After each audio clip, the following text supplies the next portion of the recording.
ওই হাসান ভাই বাইরন তো, চোর চোর আমার খাবার নিয়ে দৌড় দিল। ওই ওই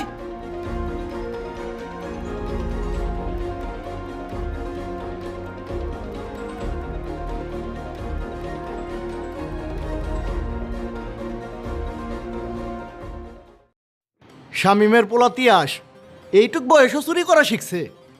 আমার দোকানে প্রতিদিনই চুরি হয়। আমার মনে হয় ওই চুরি করে। এতদিন ধরতে পারি নাই, আজকে হাতে নাতে ধরছি। খালি তো পোলারে দোষ দিয়ে লাভ নাই, বাপেই তো বড় চোর। এই বাপেই তো চুরিটা শিখাইতেছে, চুরি ওগো রক্তে মিশে গেছে। আপনারা ঠিকই বলছেন। আমাগো এলাকায় যত চুরি হয়েছে মনে হয় এই দুই বাপ বেটাই করছে। আপনারা এটি কি কইতেছেন?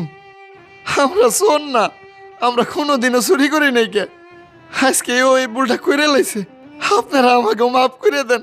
তুমি সব থাকো, চোরের বাপের বড় গলা। তুমি পোলারে কি শিক্ষা দিছো? এই বয়সে চুরি করে? 2 দিন পর তো ডাকাইতি করবো, আমাকে গলায় এসে দাও ধরবো, তখন আমরা কি করব? মাহফুজ ভাই তো ঠিকই কইছে, এই ধরনের লোক যদি আমাকে এলাকায় বসবাস করে তাইলে তো আমাদের জন্য হুমকি স্বরূপ। সমাজে এদের রাখা যাইব না। তার চেয়ে এক কাজ করেন, 100 জুতার বাড়ি দিয়ে দুই ব্যাপারটারে গ্রাম থেকে বের করে দেন। ভাই আমাকে মাফ করে দেন। আমার ফুলা তিয়াসের কোনো দোষ নাই। আমি আমার পোলারে মানুষ করতে পারিনি, সব দোষ আমার। আপনারা যা শাস্তি দেওয়ার আপনারা আমারে দেন। নেকা কান্না বন্ধ করো, তোমার এত শাস্তি দিমুই। তুমিই তো বড় চোর। দেখা যাইব কোন জায়গায় চুরি করতে যায় পাটা কাইটে রাইখে দিছে, এলাকায় এসে গপ্প দিছাও যে ফ্যাক্টরিতে পা কাটা গেছে। আমরা কিছু বুঝি না, তুমি আর একটা কথা কইবে না অনুমতি ছাড়া। চুরি করুম না কি করুম, খিদের জ্বালা তো আর সহ্য হয় না। 2 দিন ধরে আমি আর আমার আব্বা কিচ্ছু খাইলে। কত দূর বেদব, এই ভরা মজলিসে আবার সবার সামনে কথা কয়। তুই সব থাক। আহা রাসেল সাহেব চুপ করেন। তাই বলে চুরি করবে? তোমরা 2 জন মিলে কাজের জন্য চেষ্টা করতা। মাতবার সাহেব, আমি হয়তো পঙ্গু, কিন্তু কাজের চেষ্টা আমরা করছি। কি হইছে? সকাল সকাল ডাকতেছো কেন? ভাই 2-3 বছর হইল পাটা কাটা গেছে, এরপর থেকে আমি কোনো কাজ টাজ পাইতেছি না। আপনি তো মানুষের টাকা পয়সা দেন, আমারে যদি 50,000 টাকা দিতেন তাইলে আমি একটা দোকান নিয়ে বসতাম। মানুষের সাথে তোমার সামনে কি? মানুষের আমি টাকা দিই, মানুষের জায়গা জমি আছে, শোধ করার ক্ষমতা আছে। তোমার তো পাওয়াটাও নাই, তুমি টাকা শোধ করবে কেমা? ভাই এমনি কোয়েন না, অনেকের কাছেই গেছি, ফিরাই দিছে। আপনি আমারে ফিরাই দিয়েন না, আপনি আমারে টাকা দেন, আমি দোকানটা দাঁড় করায় আস্তে আস্তে আপনার টাকা শোধ দিয়ে দেবো। তোমার যে কি শোধ করার মুরুদ আছে ওইটা আমি জানি। যাও তো, সকাল সকাল প্রতিবন্ধীর মুখটা দেখে আমার দিনটা শুরু করা লাগলো।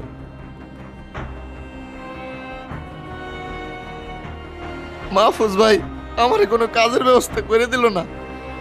আমার ছোট্ট পোলা তিয়াস, ও কাজের অনেক চেষ্টা করছে। ওই এনে খারাপ রয়েছে কে? কি চুরি করার দান্দা? আমি কিছু চুরি করুম না, আমার একটা কাম লাগতো, আমার কামে নেন। তুই কাম করবি? আচ্ছা ওই জায়গা থেকে একটা শ্যাম্পু বেড়ে নেই তো।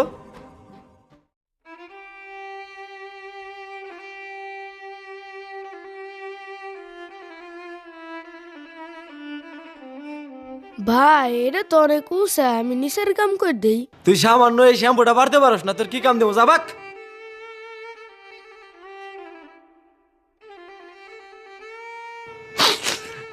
কেউ কখনো আগে আসে নাই। আমরা তো এই সমাজেই বসবাস করি, আমরাও তো মানুষ, আমরা 2টা প্রাণ। না খাই কি মরে যাম, মরে যাম, মরে যাম। আমার আর কিছু বলার নাই, আপনারা যে রায় দিবেন আমি মাথা বাইতে নেব।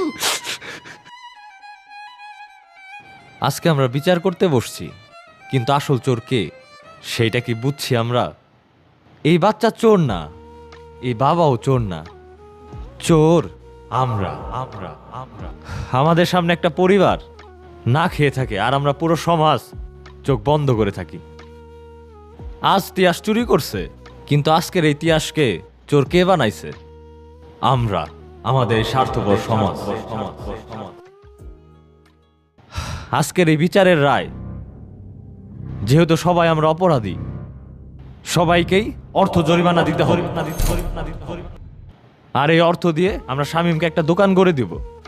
আর এই সমাজে শামীমের মতো যত মানুষ আছে সবাইকেই কর্মসংস্থানের ব্যবস্থা করে দিতে হবে। যাতে এই সমাজে কোনো তিয়াসকেই আর চুরি না করতে হয়।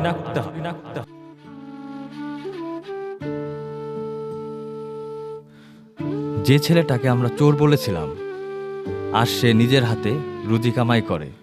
যে বাবাকে আমরা অপমান করেছিলাম আজ সে মাথা উঁচু করে বাঁচে।